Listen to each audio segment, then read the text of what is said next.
A guys welcome back to my channel. তোমরা সবাই কেমন আছো? আশা করি ভালো আছো। আমিও খুব ভালো আছি। তো আজকে একটু মেলায় যাব, তো দিদিবাড়িতে সকালবেলায় এসেছিলাম, তো আবার বিকেলে বাড়ি রিটার্ন করতে হবে বাড়িতে। তো যেহেতু আজকে থাকা যাবে না, আজকে মাসের শেষ দিন, তো আমরা একটু মেলায় ঘুরে আসি। চলো দিনে দিনে পুরো ভিডিওটাই তোমাদেরকে শেয়ার করব, একটু স্কিপ না করে তোমরা পুরো ভিডিওটাই দেখো, ঠিক আছে? দেখো এখন আমরা রেডি হয়ে গেছি, রেডি হয়ে রাস্তায় বেরিয়ে গেছি। তো মেলায় যাওয়ার জন্যই প্রস্তুতি নিয়েছিলাম, তো একটুখানি ঘুরেই চলে যাব। তো আমরা দেখো মেলায় পৌঁছে গেছি। তো মেলা এখনও সেরকম কিছু বসেনি, যেহেতু মানে দিন এখনও মানে সেরকম বেলা হয়নি। তো আমরা যখন গেছি তখন 4টের মতো বাজে প্রায়। এবার রাত না হলে তো লোক হবে না। এই মন্দিরটায় পুজো হচ্ছিল, তো এই মন্দিরটায় সবাই নীলুপ বসে জল ঢেলেছিল এর আগের দিন, পরের দিনও ওদের এখানে পুজো হয়। তো আমরা একটু মেলা ঘুরে একটু জমির দিকে গেছিলাম, তো জমিটা দেখতে গেছিলাম। তো খুব ভালোই লাগছিল, যেহেতু চারিদিকে গাছপালা, পুরো গাছপালায় ভরা, খুব সুন্দর লাগছিল। তো আমরা দেখো এদিকে ঘুরতে ঘুরতে চলে এসেছিলাম, অনেকটাই দূর চলে গেছিলাম। তো এদিকে মানে মেলার থেকে একটুখানি ভেতর দিকে, তো খুব ভালো লাগছিল জায়গাটা এখানে দাঁড়িয়ে। এখানে রাস্তাটা দেখতেই পাচ্ছ, খুব সুন্দর লাগছে। দুই সাইডে দুটো নদী, অঞ্জনা, এই সাইডে অঞ্জনা নদী আছে, একটা অঞ্জনা নদী। তো তোমরা কেউ চেনো কিনা বলতে পারবো না। তো এখানে গাজন হচ্ছিল, এখানে একটু পরে পুজো হবে। তো আমরা তো দেখতে পারবো না,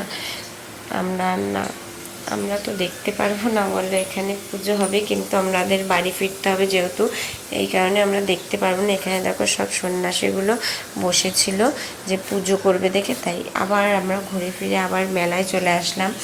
ছেলেকে আর দিদির ছেলেকে একটা রেজার লাইট কেনার জন্য বলছিলাম, তো দুটো রেজার লাইট কিনেছিলাম মেলা থেকে। তো আর কিছুই ছিল না এখানে, আর মানে কেনার মতন কিছুই ছিল না এখানে। দেখো এমনি ওরা বাচ্চাগুলো কান্না করছিল, এর জন্য ওদের দুজনকে দুটো রেজার লাইট কিনে দেওয়া হয়েছিল।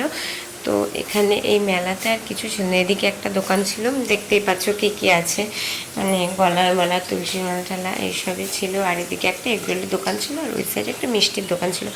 তো আমরা তো মিষ্টি খাবো না, তাই একটু ভাবলাম যে এগরোল খেয়ে নিই, এগরোল খেয়ে বাড়িতে যেতে হবে। তো এদিকে আমরা এগরোল দোকানটা মাত্র খুলেছিল, তো এদিকে আমরা এগরোল খাচ্ছিলাম। এদিকে দিদি আর আমি কটা সেলফি তুলে নিয়েছিলাম।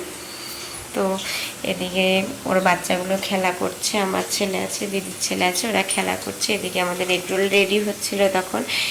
তো এগরোল এখানে মধ্যে রেডি হচ্ছিল যখন ওই কাকিমাটা, মানে ওই কাকুটা বানাচ্ছিল আর কাকিমাটা রেডি করছিল, দেখতেই পাচ্ছ তোমরা। তো এখন ওরা এগরোল রেডি হয়ে গেলে খেয়ে দিয়ে সোজা এখান থেকে রিটার্ন বাড়ি যাব। তো এদিকে দেখো আমরা এগরোল খাওয়ার জন্য কেউই খেতে চাইছিল না, তাও জোর জবরদস্তি করে দুটো নেওয়া হলো, যেহেতু একটু আগে ভাত খাওয়া হয়েছিল না। তো তাও দুটো এগরোল জোর জবরদস্তি দিদি নিল, তাই ওটা খেয়ে আমি আর আমার দিদি একটা থেকে আর্ধেক আর্ধেক করে খেয়েছিলাম। তো বলছিল নিতে, তো আমরা নেইনি, কারণ সবাই ভাত খেয়ে এসেছিলাম তখনকে একটু আগেই, মানে বললাম না তোমাদের দেরি হয়ে গেছে, বেরোতে হবে আমাদের এক্ষুনি। এর জন্য দিদি আর আমি একটা এগরোল নিয়ে খেয়ে নিয়েছিলাম। তো চলো টাটা।